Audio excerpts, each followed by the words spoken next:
Oke, jadi untuk melabel orang mengalami gangguan jiwa atau enggak, ini kita harus hati-hati dan kita nggak selayaknya ya untuk melabel sendiri. Dan label itu kan, diagnosa itu ditujukan untuk kita, para profesional lebih mudah untuk berkomunikasi sebenarnya.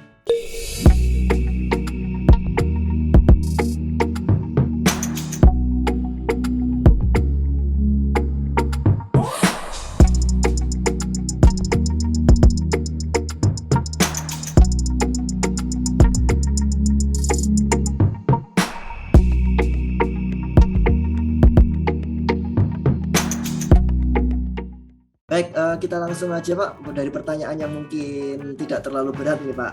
Apakah tipe orang pendendam itu termasuk penyakit dari gangguan jiwa Pak Danang? Silakan Pak. Penyakit gangguan jiwa ya. Oke, jadi untuk melabel orang mengalami gangguan jiwa atau enggak, ini kita harus hati-hati dan kita nggak selayaknya ya untuk melabel sendiri. Dan label itu kan, diagnosa itu ditujukan untuk kita, para profesional lebih mudah untuk berkomunikasi sebenarnya.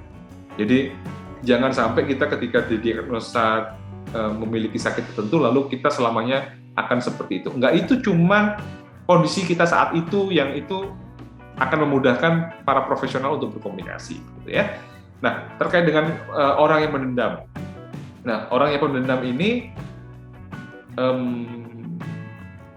ada yang memang disebabkan oleh fungsi dan struktur otaknya, ada juga yang memang karena ada tumpukan luka batinnya, sehingga dia sulit untuk memaafkan, selalu terpikir terus bagaimana dia dizolimi dan seterusnya. Tapi semuanya, kedua-duanya itu bisa dilatih, Mas. Apakah itu karena faktor fungsional atau faktor fungsi morfologi otak, gitu. Itu kedua-duanya saya yakin itu bisa dilatih, gitu ya. Jadi misalkan kita sulit untuk memaafkan karena kita itu punya pikiran yang selalu muter ya. Kita tuh orangnya obsesif. Dari dulu kita tuh kalau sudah memikirkan sesuatu itu terobsesi terus, pikiran terus. Kalau ada orang yang nggak enak ngomongnya itu selalu kita pikirkan terus. Ada orang-orang yang memiliki kecenderungan seperti itu. Apakah itu bisa diubah? Bisa banget dilatih. Gitu ya. Bisa dilatih dengan menggunakan sudut pandang lain, bisa dilatih ya lobus frontalnya untuk mikir secara logis gitu. Ada alternatif pikiran lain gitu. Bisa dilatih.